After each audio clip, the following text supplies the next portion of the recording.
everyone, my name is Bindego Swala. I will be talking about race. I will first define race. Now, race refers to groups of people who have differences and similarities in biological traits deemed by the society to be socially significant, meaning that people treat other people differently because of them. They are socially significant. For instance, while differences and similarities in eye colors have not been treated as socially significant, differences and similarities in skin have. For example, this picture. These people have different skin color, so it makes them to differentiate each other by the color. Okay. Although some scholars have attempted to establish dozens of racial grouping for the people of the world, others have suggested 4 or 5. An example of a racial category is Asian. With its associated facial hair color, eyes, and body type features, yet too many exceptions to this sort of racial grouping have been found to make racial categorization truly viable. This fact has led many sociologists to indicate that no clear-cut races exist, only assorted physical and genetic variation across human individuals and groups. Certainly, obvious physical differences, some of which are inherited, exist between humans.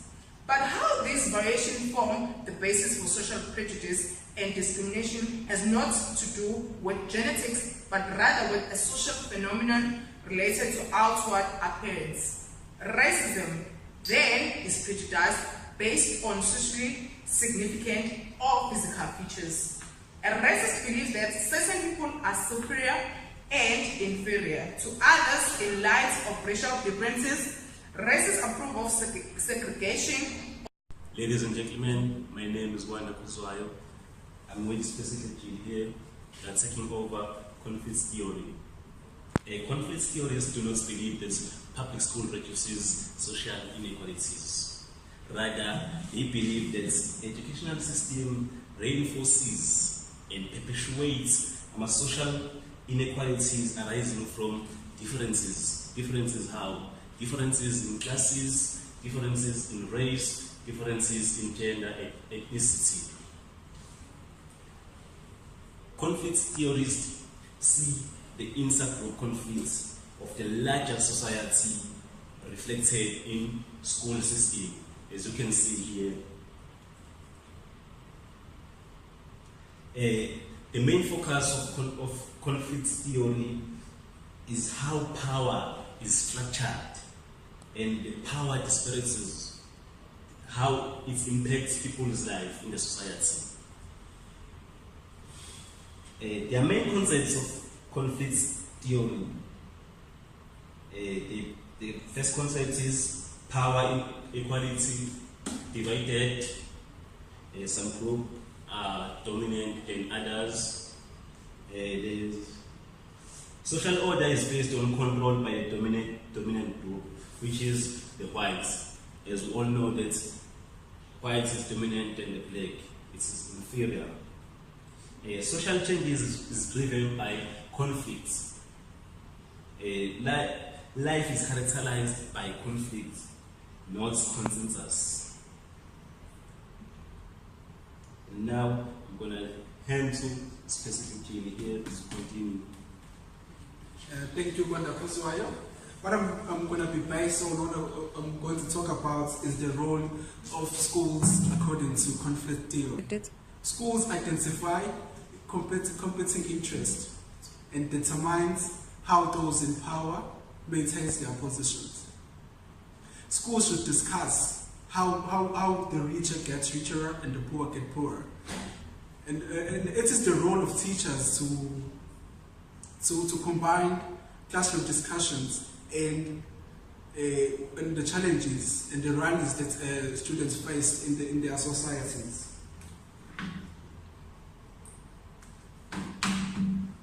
Schools play a vital role in dramatizing Schools play a vital role in dramatizing the inequalities and transmitting knowledge in accordance with the power and light interest. Social class awareness, ethical superiorities, and gender differences are transmitted via hidden curriculum. When we're talking about hidden curriculum, we're talking about those things that are done in schools that are not in the professional curriculum, in the written curriculum.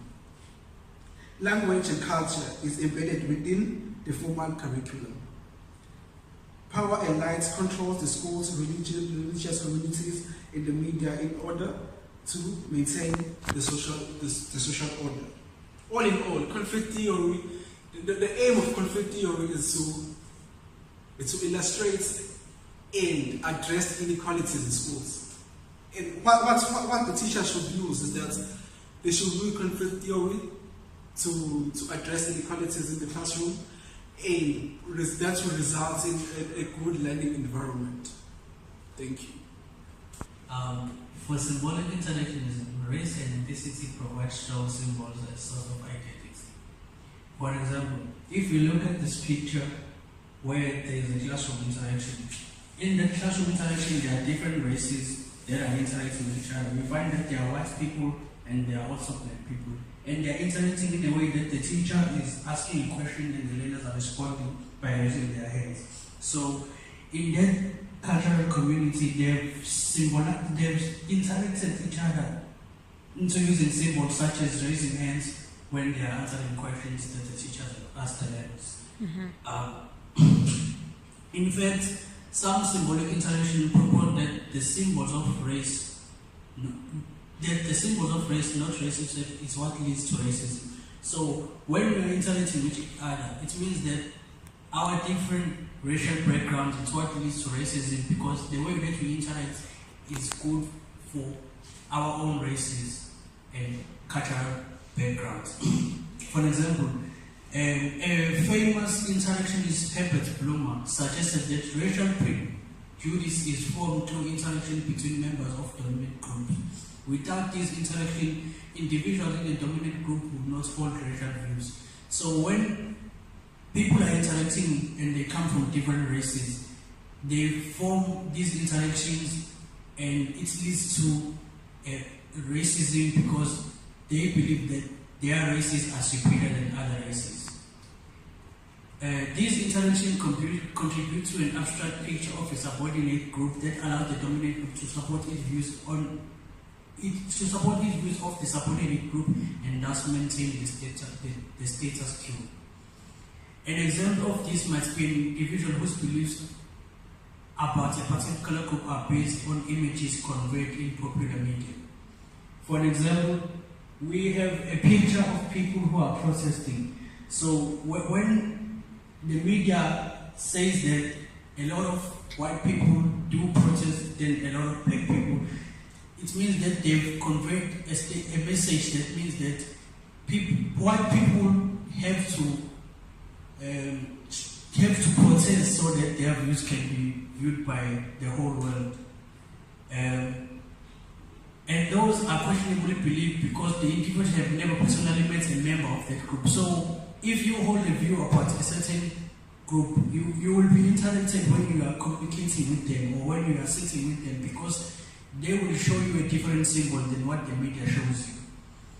Another way to apply the interactionist perspective is to look at how people define their race and races of others. As we discussed in relation to the social construction of race, since some people who claim a white identity have a greater amount of skin pigmentation than some people who claim a black identity, how did they come to define themselves as black or white? Interactionists see race and ethnicity as important sources of individual identity and social symbolism. From a symbolic interaction viewpoint, race is an important source of identity. When you see someone from another race, you tend to produce responses to that individual person based on the information that you have. In doing this, you have created a symbolic interaction in which your language, gestures, and body language communicate your own racial ethnic identities. as well as what you think about the language, gestures, and body language of other groups. Symbolic interactionism is a theory that focuses on relationships amongst individuals within the society.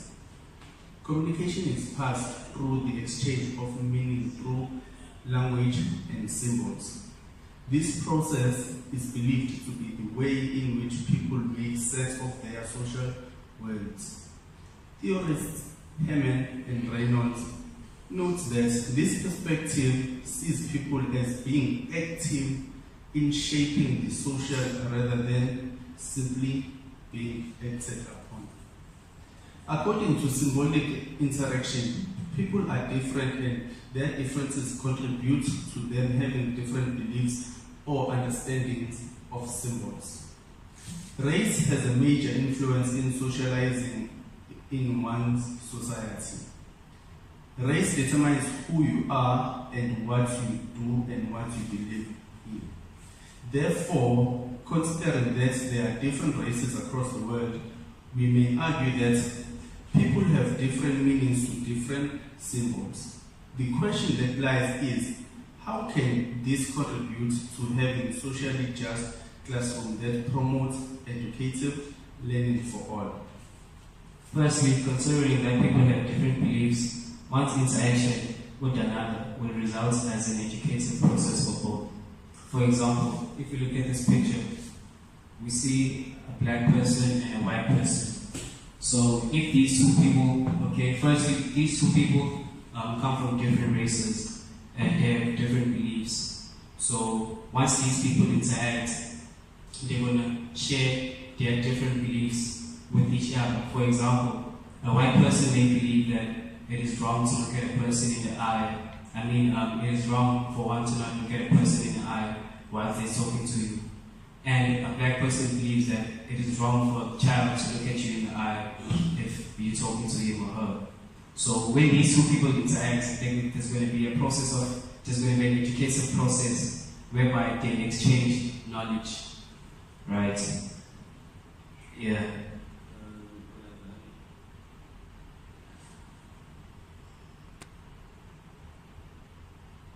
Therefore, their interaction will result in the exchange of knowledge, making it a classroom that promotes educative learning for all.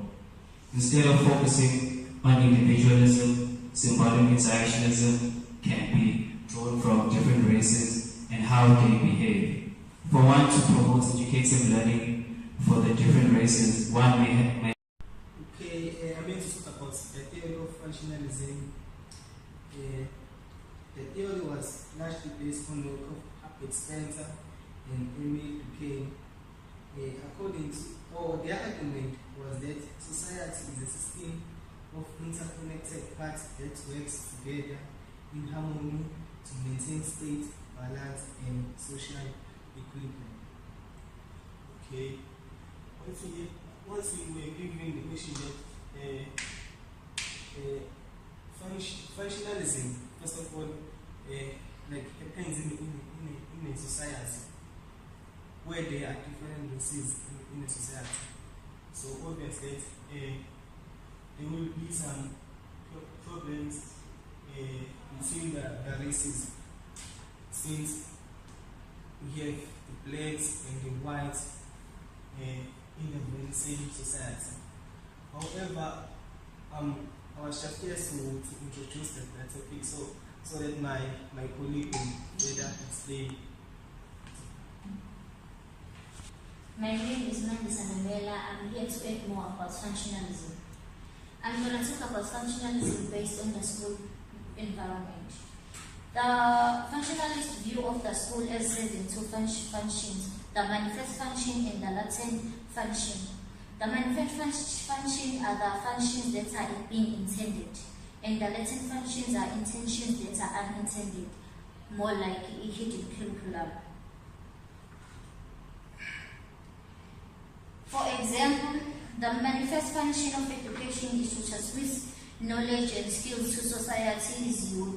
Nevertheless, public elementary school also serves babysitters for unemployed parents, and colleges offers places for young adults to meet potential mates. The babysitters and the maids selection functions are not the intended or commonly recognized functions of education, hence they serve the latent function. Furthermore, the functionalism theory is criticized for not being more on race and gender. As a result, the view on functionalism, racial and ethnic inequalities must have served an important function in order to exist as long as they have, which means that they view racism as something that contributes positively in functionalism, but only for those who are dominant, for the dominant group. As you can see in this picture here, the dominant group is the one with the, so like he's earning a bigger income than the one who works for him.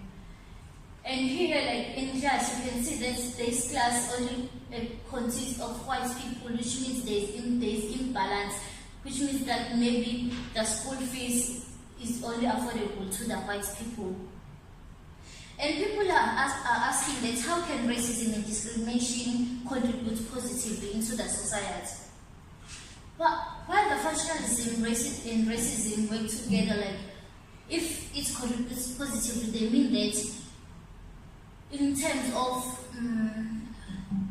classes, there is a higher class, middle class, and lower class. So the only class that benefits is the higher class. As we can know that the higher class is always the dominant group.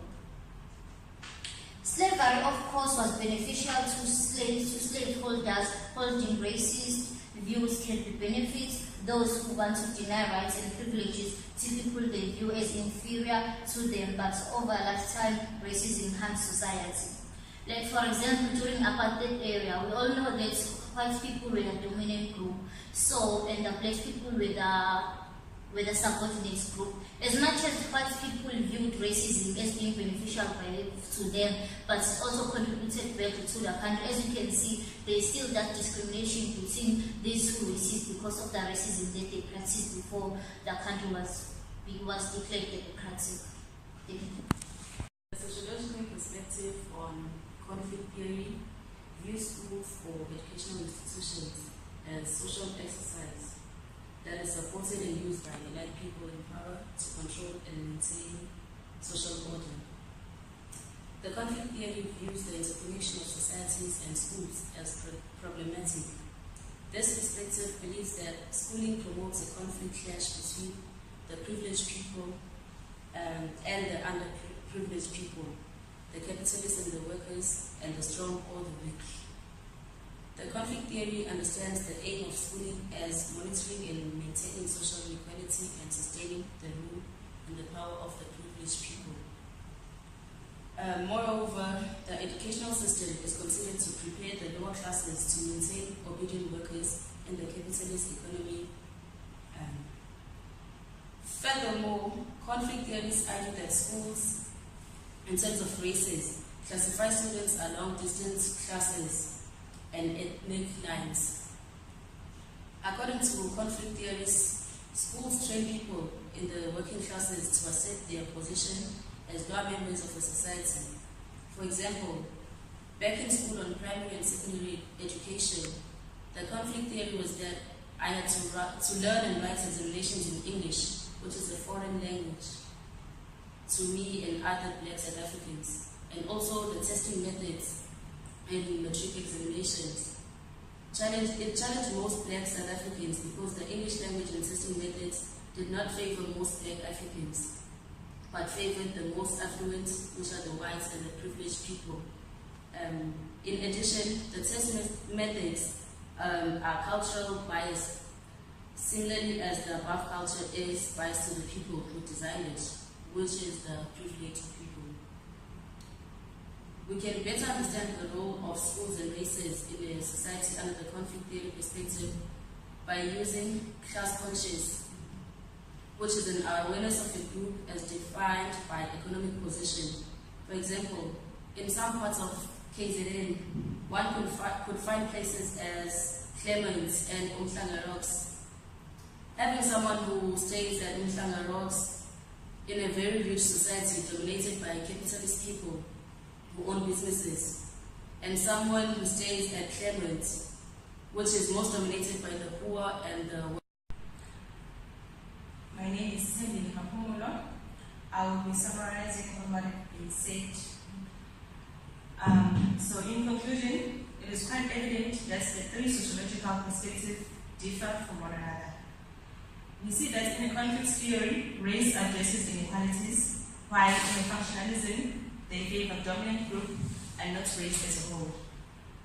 The pictures also show that since in conflict theory, race is addressing inequalities, you can see that they are fighting against one another, while in functionalism, they favor a certain group, so they work together because they are in government.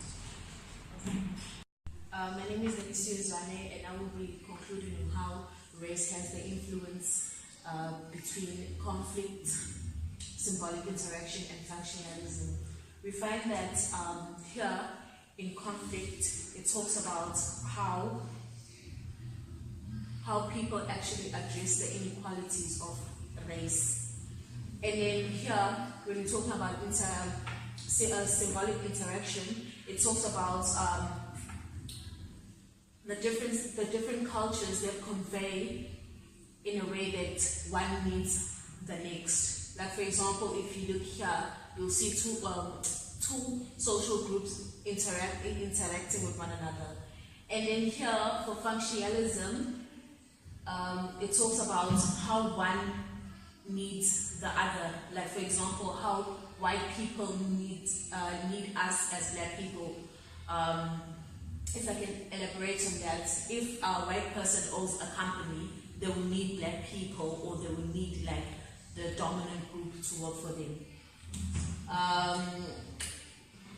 Also, the poster illustrates an understanding of race in education from the three different perspectives, which are social theory, symbolic interaction,